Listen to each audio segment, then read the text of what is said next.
बेटी से रिश्ता। कहानी मयंक और विभा की है। मयंक एक अच्छी नौकरी करता था, लेकिन विभा की जाति का ना होने के कारण विभा के माता पिता शादी के लिए नहीं मानते हैं। पर जब दोनों अपनी मर्जी से शादी कर लेते हैं तो क्या है विभा, 6 साल हो गए हैं शादी को, लेकिन एक दिन नहीं गया कि तुम माँ पापा को याद कर परेशान नहीं होती। मैं कितनी कोशिश करता हूँ कि तुम सब भूल जाओ। कोई नहीं भूल पाता है मयंक। माँ पापा को कोई कैसे भूल सकता है। तभी सास का फोन आता है। माँ लो, विभा से बात कर लो, आज उसे अपनी माँ की बहुत याद आ रही है। बेटा विभा, मैं आ जाऊं? हम दोनों चलेंगे तेरे माँ पापा के पास। बोलो। ना माँ जी, वो आप लोगों को कुछ बोलेंगे तो मुझे और भी बुरा लगेगा। आखिर आप भी मेरी माँ ही तो हैं। अरे सुन लेंगे ना यार, कोई बात नहीं, बोलेंगे ही ना। चलो माँ, मैं फोन रख रहा हूँ। वो क्या है ना, आज विभा को लेकर डॉक्टर के पास जाना है।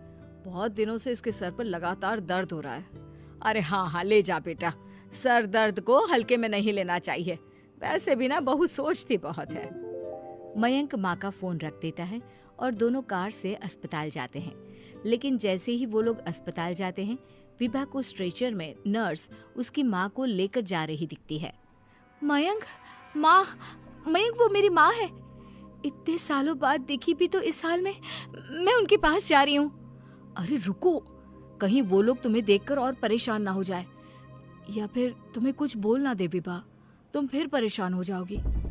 मयंक कैसी बात कर रहे हो, वो माँ है मेरी। विभा पास खड़े अपने चाचा चाची से बात करने की कोशिश करती है, लेकिन वाह, तेरे जैसी बेटी जिसकी हो वो तो मर ही जाए तो अच्छा है।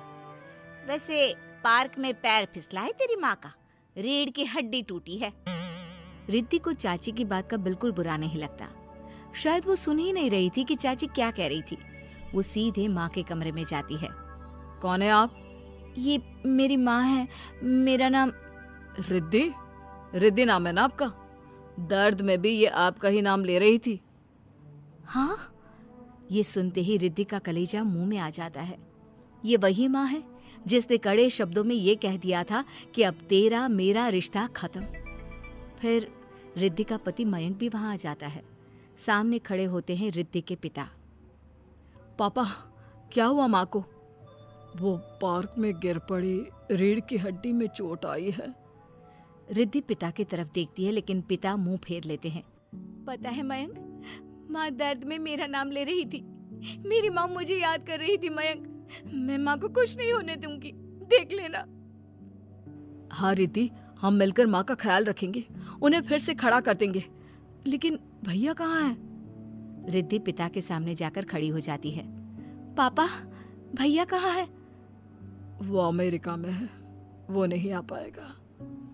रिद्धि फिर माँ की ओर ध्यान कर लेती है।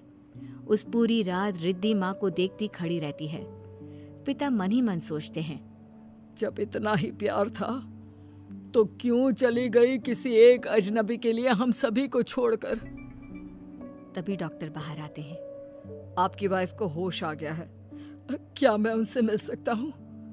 जी नहीं, वो बार बार अपनी बेटी का नाम ले रही है। रिद्धि बेटा, तुम अंदर चली जाओ। माँ रिद्धि को देखकर रोने लगती है। बेटा, माँ के गले लग जा। मैंने तो सोचा था तेरा चेहरा देखे बिना ही मर जाऊंगी। ऐसे कैसे? भला मैं अपनी माँ को कुछ कैसे होने दे सकती हूँ? माँ उठने की कोशिश करती है, लेकिन वो उठ नहीं पाती। देखिए, आपकी रीढ़ की हड्डी में फ्रैक्चर है। मुझे प्यास लगी है, पानी पीना है। रुको माँ, मैं हूँ ना, मैं पिलाती हूँ पानी अपनी माँ को।